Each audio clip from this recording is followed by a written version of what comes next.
ओम नमः शिवाय। शिवजी सदा सहाय। ओम नमः शिवाय। गुरुजी सदा सहाय। शतरुद्र संहिता का अध्याय 31। भगवान शिव के भिक्षु वर अवतार की कथा, राजकुमार और द्विज कुमार पर कृपा। नंदीश्वर कहते हैं, मुनि श्रेष्ठ, अब तुम भगवान शंभु के नारी संदेह भंजक भिक्षु अवतार का वर्णन सुनो, जिसे उन्होंने अपनी भक्त पर दया करके ग्रहण किया था।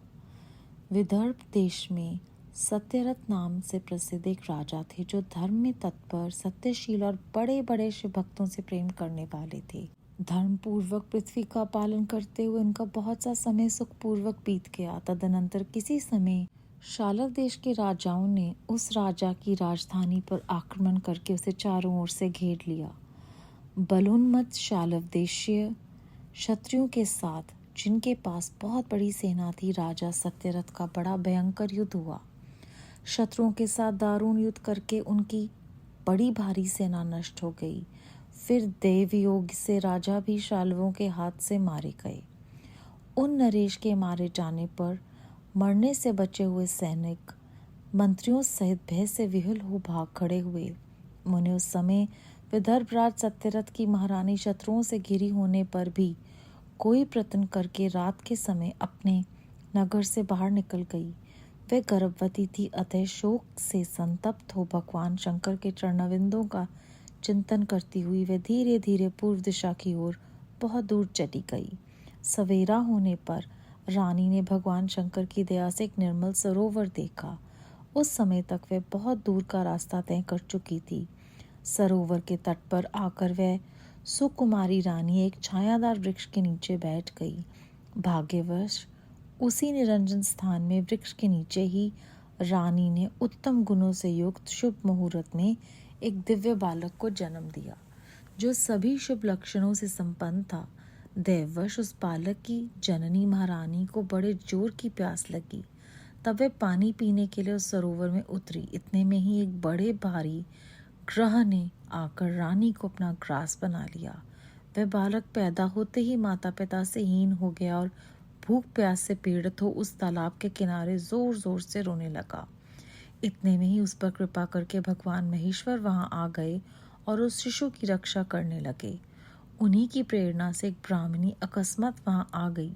वह विधवा थी, घर घर भीख मांगकर जीवन निर्वाह करती थी और अपने 1 वर्ष के बालक को गोद में लिए हुए उस तालाब के तट पर पहुंची। उसने एक अनाथ शिशु को वहां क्रंदन करते देखा।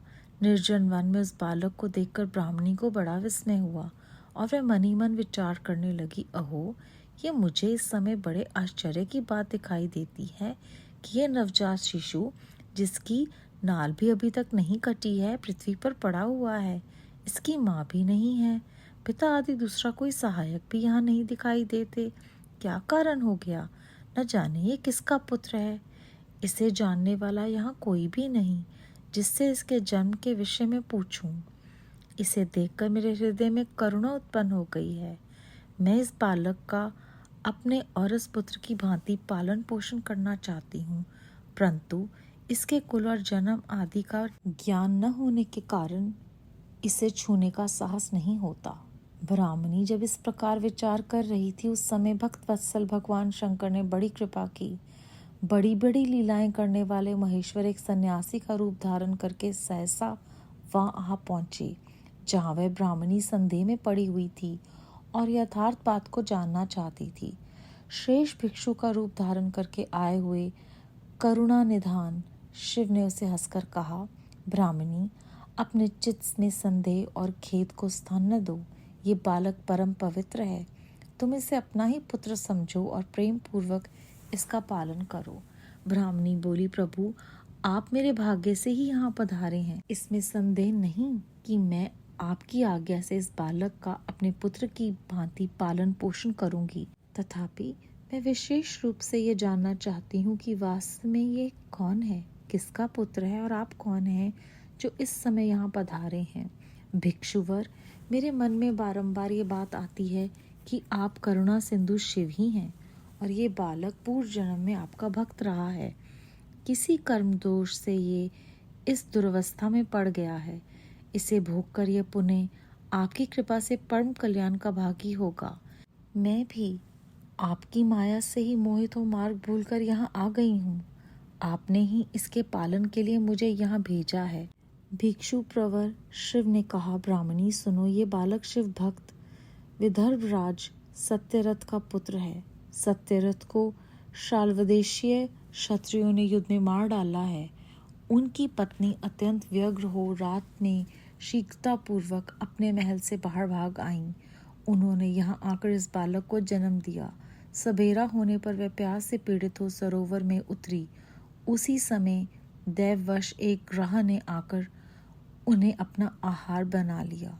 ब्राह्मणी ने पूछा, भिक्षुदेव, क्या कारण है कि इसके पिता राजा सत्यरथ श्रेष्ठ भोगों के उपभोग के समय बीच में ही शाल्वदेशीय शत्रुओं द्वारा मार डाले गए?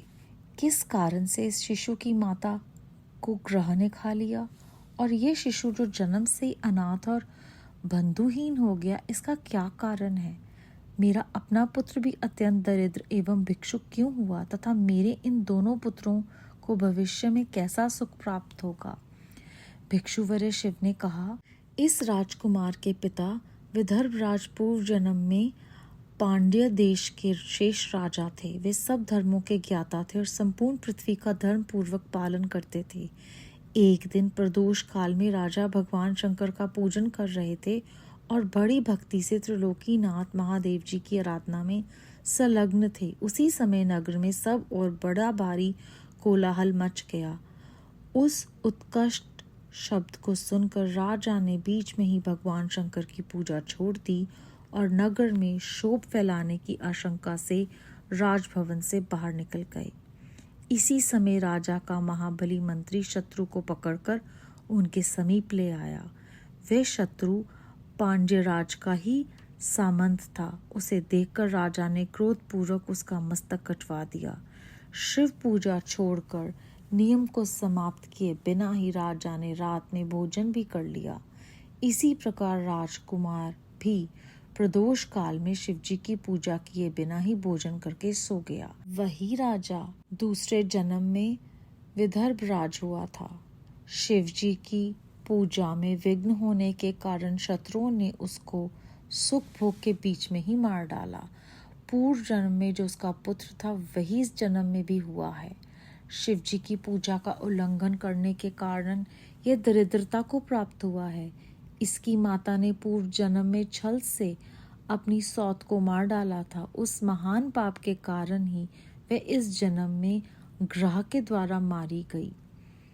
ब्राह्मणी, यह तुम्हारा पुत्र पूर्व जन्म में उत्तम ब्राह्मण था। इसने सारी आयु केवल दान लेने में ही बिताई है, यज्ञ आदि सत्कर्म नहीं किए हैं, इसीलिए यह दरिद्रता को प्राप्त हुआ।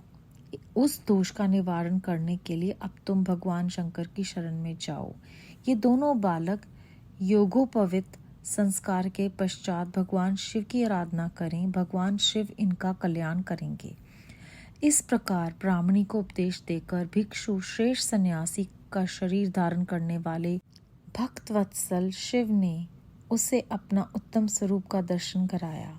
उन्हें साक्षात शिव जानकर ब्राह्मण पत्नी ने प्रणाम किया और प्रेम से गदगद वाणी द्वारा उनकी स्तुति की। तत्पश्चात भगवान शिव वहीं अंतर ध्यान हो गए। उनके चले जाने पर ब्राह्मणी उस बालक को लेकर अपने पुत्र के साथ घर को चली गई। एक चक्रा नाम के सुंदर ग्राम में उसने घर बना रखा था।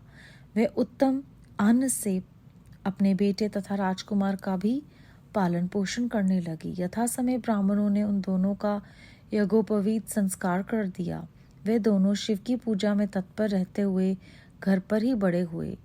शांडिल्य मुनि के उपदेश से नियम परायण हो वे दोनों शुभ व्रत रखकर प्रदोष काल में शंकर जी की पूजा करते थे। एक दिन द्विज कुमार राजकुमार को साथ लिए बिना ही नदी में स्नान करने के लिए गया। वहां उसे निधि से भरा हुआ एक सुंदर कलश मिल गया। इस प्रकार भगवान शंकर की पूजा करते हुए उन दोनों कुमारों का उसी घर में 1 वर्ष व्यतीत हो गया। तदनंतर एक दिन राजकुमार उस ब्राह्मण कुमार के साथ वन में गया। वहां अकस्मात एक गंधर्व कन्या आ गई। उसके पिता ने वह कन्या राजकुमार को दे दी। गंधर्व कन्या से विवाह करके राजकुमार निष्कंटक राज्य भोगने लगे। जिस ब्राह्मण पत्नी ने पहले अपने पुत्र की भांति उसका पालन पोषण किया था, वही उस समय राजमाता हुई और वह ब्राह्मण कुमार उसका भाई हुआ। राजा का नाम धर्मगुप्त था। इस प्रकार देवेश्वर शिव की आराधना करके राजा धर्मगुप्त अपनी उस रानी के साथ विदर्भ देश में राजोचित सुख का उपभोग करने लगा। ये मैंने तुमसे शिव भिक्षुवर्य अवतार का वर्णन किया है, जिन्होंने राजा धर्मगुप्त को बाल्यकाल में सुख प्रदान किया था। यह पवित्र आख्यान पापहारी, परम पावन, चारों पुरुषार्थों का साधक तथा संपूर्ण अभिष्टों को देने वाला है। जो प्रतिदिन एकाग्रचित होकर इसे सुनता या सुनाता है, वह इस लोक में संपूर्ण भोगों का उपभोग करके अंत में भगवान शिव के धाम में जाता है। अध्याय 31 समाप्त। इस अध्याय में हमने जाना कि सत्यरथ को शाल्वों ने मार दिया और उनकी गर्भवती पत्नी जो है वो बहुत दूर चली जाती हैं और अपने पुत्र को जन्म देने के बाद जब वो पानी पीने जाती हैं तो उन्हें एक ग्राह खा लेता है। उससे वहाँ जोर जोर से रोता हुआ देखकर वहाँ पर जब एक ब्राह्मणी आती हैं तो वो उन्हें उस बच्चे को छूने से संकोच करती हैं। शिवजी महाराज वहाँ पर भिक्षु का रूप धारण करके आते हैं और वो कहते हैं कि तुम संदेह छोड़ दो और खेत को कोई भी अपने दिल में जगह नहीं दो, ये बालक जो है वो परम पवित्र है। तो वो जो ब्राह्मणी होती है वो कहती हैं कि मुझे ऐसे लगता है कि जैसे आप शिवजी महाराज हैं और किसी कर्म दोष की वजह से ये बच्चा जो है वो दुरावस्था में पड़ा है और वो इसे भोगकर फिर आपकी कृपा से कल्याण का भागी होगा। तो कितनी महत्वपूर्ण बात बताई है इस अध्याय में हमें कि जो भी हम दुख अब सह रहे हैं वो हमारे ही कर्म दोष का कारण है, जिसकी वजह से हम इस सब को भोगते हैं और फिर शिवजी महाराज की कृपा से हम पुण्य कल्याण पाकर उन्हीं की शरण में आते हैं। और वो कहते हैं कि मुझे ऐसे लगता है कि आपने ही माया रचकर मुझे यहाँ बुलाया है। तो शिवजी महाराज फिर उन्हें बताते हैं कि क्यों तुम्हारा पुत्र ये सब कुछ सह रहा है और क्यों इस राजकुमार के साथ ये सब हुआ। कहते हैं कि जो तुम्हारा पुत्र है वो सिर्फ भिक्षा इकट्ठी करता था, जो यज्ञ के लिए कार्य है वो नहीं करता था, इसीलिए वो इस जन्म में दरिद्र पैदा हुआ है। और जो इस बालक के पिता थे उन्होंने अपने पिछले जन्म में शिवजी की पूजा को बिना पूर्ण किए ही जो है वो राज्य में जाकर जो भी समस्या चल रही थी उसे सुलझाने की कोशिश की, फिर आकर बिना पूजा के ही भोजन कर लिया और इस बच्चे ने भी ऐसे ही किया। इसी वजह से सुख भोग के बीच में ही इनके शत्रुओं ने इन्हें मार डाला और जो इनकी माता हैं उन्होंने अपनी सौत को छल से मार दिया था। इसीलिए उस पाप के कारण इस जन्म में ग्रह के द्वारा वो मारी गई। तो अब इन्हें अपने इस जीवन को सार्थक बनाने के लिए शिवजी की शरण में जाना चाहिए और इन बच्चों को उनकी आराधना करनी चाहिए। तो दोनों बच्चे जो हैं उन्हें वो अपने साथ ले जाती हैं। दोनों बच्चे शिवजी की पूजा में तत्पर घर पर ही बड़े होते हैं और शांडिल्य मुनि के उपदेश से नियम परायण होकर शुभ व्रत करके और प्रदोष काल में शिवजी की पूजा करते हैं। जो ब्राह्मणी का बेटा है उसे एक दिन निधि से भरा हुआ कलश मिलता है और जब वो दोनों जाते हैं तो ब्राह्मण कुमार के साथ राजकुमार को गंधर्व कन्या मिलती है, जिनसे उनके पिता उनका विवाह करा देते हैं। इस प्रकार वो विदर्भ देश के राजा बन जाते हैं और वो ब्राह्मण पत्नी जो हैं जिन्होंने उन्हें पाला पोसा होता है वह राजमाता बन जाती है, उनका बेटा उनका भाई बन जाता है। इस प्रकार शिवजी की आराधना करके धर्मगुप्त रानी के साथ विदर्भ देश में सुख का भोग करते हैं। कहते हैं कि जो भी इस अध्याय को प्रतिदिन एकाग्रचित होकर सुनता है या सुनाता है उसे संपूर्ण भोगों का उपभोग करके अंत में भगवान शिवजी का धाम की प्राप्ति होती है। बेअंत शुक्राना गुरुजी महाराज। ओम नमः शिवाय। शिवजी सदा सहाय। ओम नमः शिवाय। गुरुजी सदा सहाय।